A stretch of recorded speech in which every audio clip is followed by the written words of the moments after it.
Hi, I'm LDS in Medium, and thank you so much for tuning in today. I want to try to bring religion and spirituality closer together, and this is what this pod is all about. I will talk about my own thoughts and feelings as I am both LDS and have spiritual gifts, something that I've had my whole life, but I always thought that it was hard to combine these gifts with my religion. This has torn me into two directions, and I have talked to many people who feel the same way. I can't choose not to have my spiritual gifts, but I can choose how I use them. And I always want to use them for good and to help others. I believe my heavenly parents gave them to me for a reason. So, this is me. Join my quest for knowledge. May 5th, 2022. So the energies have been crazy lately. I've had a hard time sleeping. I feel the moon cycles. They're so fast, I'm just in an endless wheel of circling around and around. I don't sleep for a couple of nights, and then I sleep for a few. Ever since I finished my certification, I took some time to relax. The problem with that is, when I scale down, I tend to scale down on the things that takes time, but don't bring any income right now, which is the pod, the music, and the starting the coaching business. So I essentially take away everything that brings me energy and light, and focus on work that only drains me at this point. So I'm currently really tired and stressed. I see the signs, been there before, but it's really hard when you're mentally tired to make big changes. And the universe keeps giving me mixed signals, or maybe I'm just not in tune with them. So last Wednesday, it was a really tough day at work. I invest so much in my students, and I give so much from my heart, and yet it is never enough. It's like pouring water into a hole that never fills up. So I was exhausted after talking to parents with concerns, and I do understand them.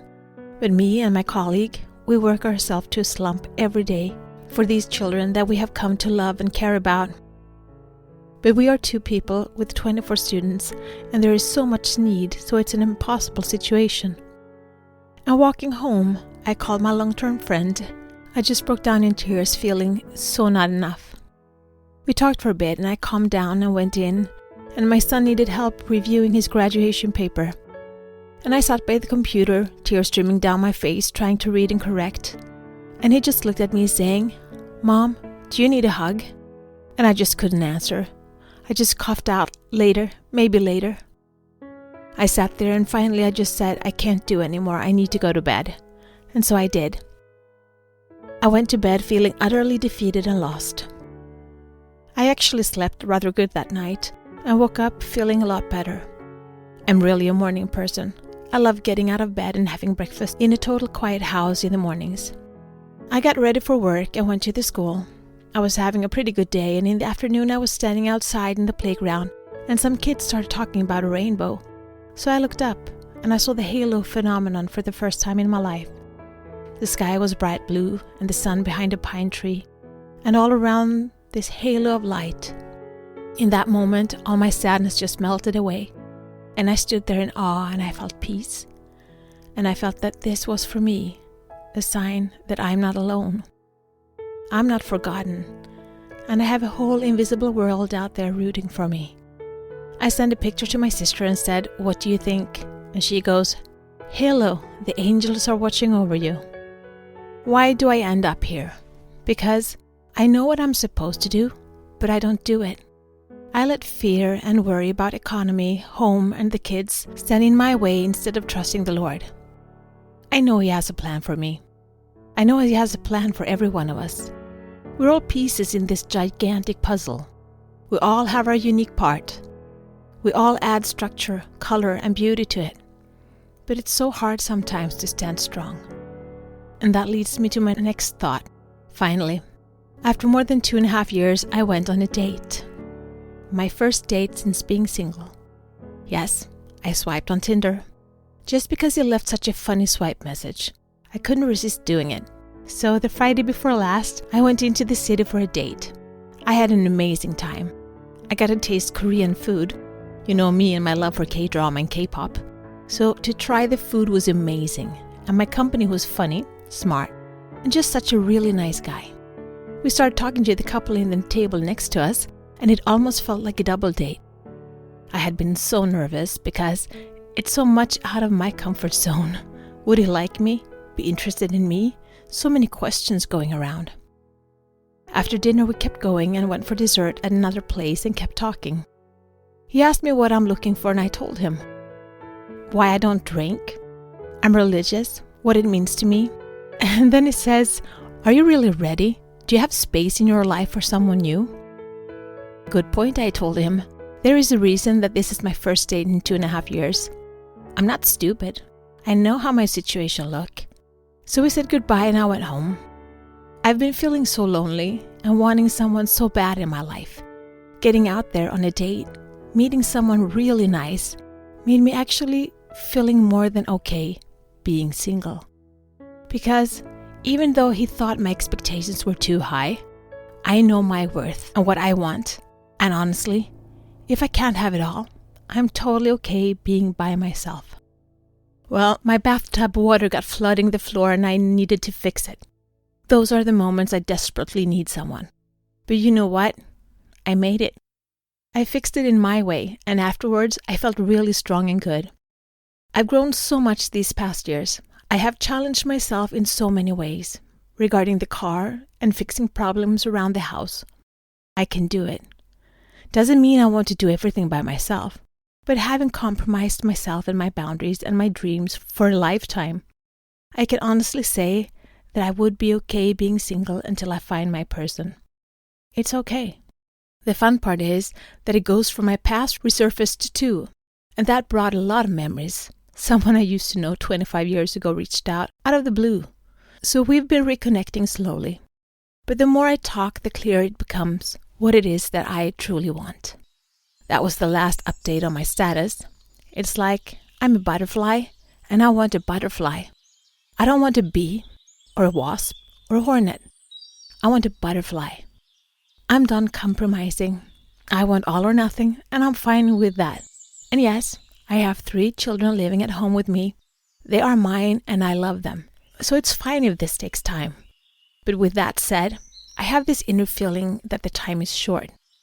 I truly believe that the second coming is almost upon us. It's like we're at the end of the race and we're close to the finishing line with the goal in sight. I used to feel not ready because I didn't feel like I was worthy. Now I feel not ready because there's so much I feel I need to do.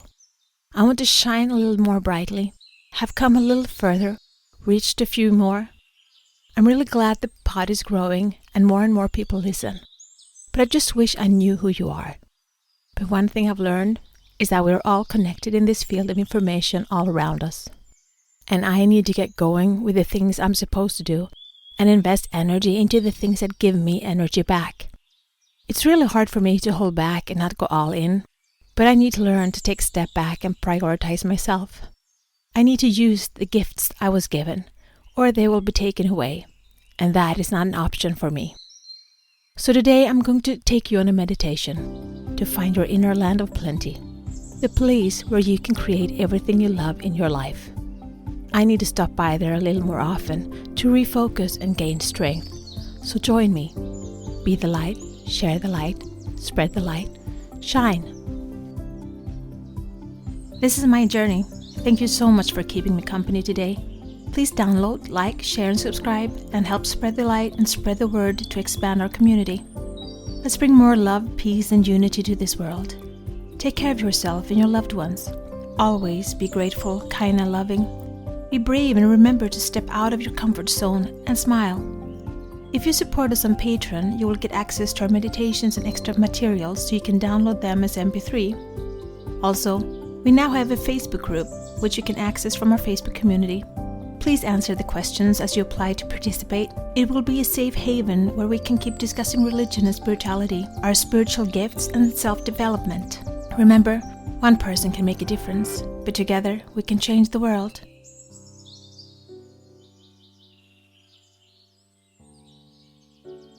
The Land of Plenty Meditation. Before we start this exercise, I want you to grab a piece of paper and a pen, because I want you to write down everything you're experiencing once you're done with the meditation. This is the meditation used by William Whitecloud and Chris Duncan to find your land of plenty.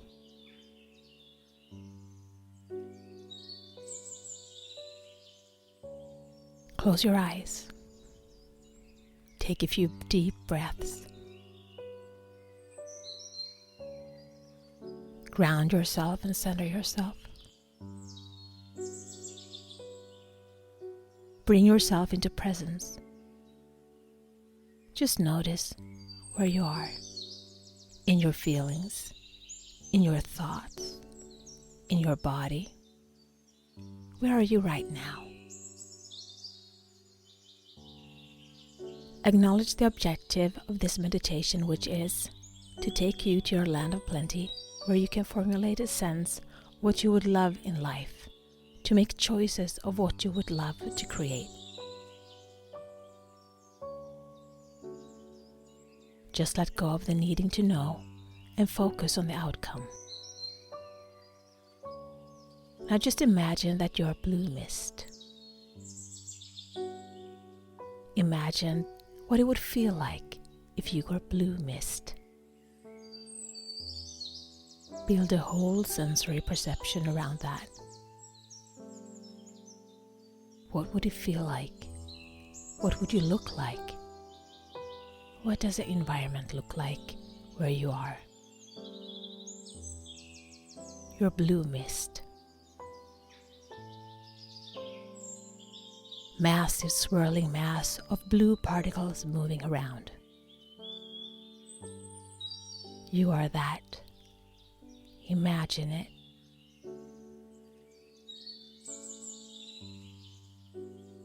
Imagine that you are blue mist floating across the earth.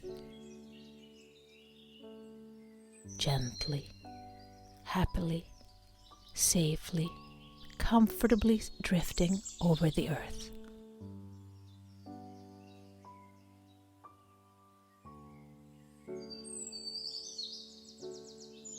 Imagine you drift into a tunnel going into the mountain.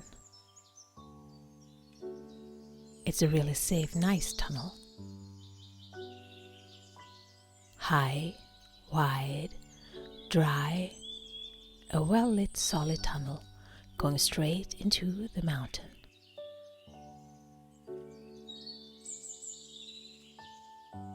And you are blue mist just drifting down this tunnel,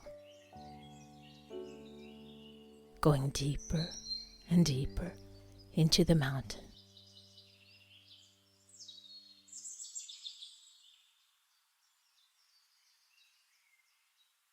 Just notice what it's like being blue mist drifting deeper and deeper along this tunnel into the mountain.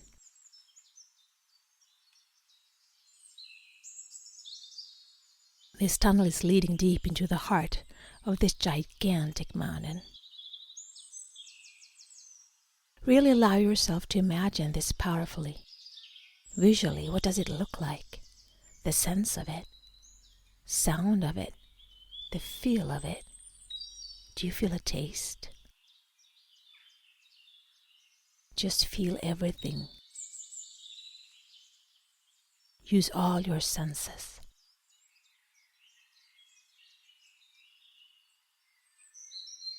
Now imagine that the tunnel starts to go upwards and forwards simultaneously. The tunnel goes up in a 45-degree angle. Your blue mist goes up this tunnel in a 45-degree incline. And now, as you go up the incline, imagine that you're beginning to pick up speed. And as you pick up speed, you are becoming a brighter blue. As you become brighter blue, you travel faster. And as you travel faster, you become brighter blue in an exponential cycle. Brighter, faster, brighter, faster, brighter, faster, brighter, faster, brighter, faster, brighter, faster, brighter, faster, to a point where you reach a crazy speed and are extremely bright. Reaching a point where it's hard to keep up, crazy fast, crazy bright, until it is just out of control. And reaching a point where you are traveling so fast that you actually seem like you're standing still, and so extremely bright that you seem colorless, transparent. Imagine that you can imagine that you are empty. Now, in this state, you pop out of the end of the tunnel and regain your own shape. You stand at the end of the tunnel in your land of plenty, the place where everything your heart yearns for, dream of, can exist. Imagine as you arrive and reform and standing in your land of plenty. Imagine that there is something there, a gift for you upon arrival, some object, something. It could even be a quality like wisdom, peace, or happiness, a thought or something. And whatever it is, it's very obvious, and it is your gift for arriving in the land of plenty. Allow yourself to imagine receiving it, claiming it, taking it, owning it. And then you allow yourself to start noticing what's in your land of plenty. It might be vividly clear to you. You could have some sense of it. It could be a total blankness, or just make it up. You need to make up your future. You need to make up your heart. You need to make up your dreams. And when you feel like it, you can come back to awareness.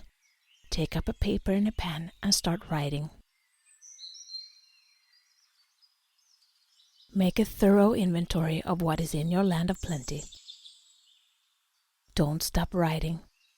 Aspects, things, qualities that will serve your purpose, nature, being. Do not sell yourself short.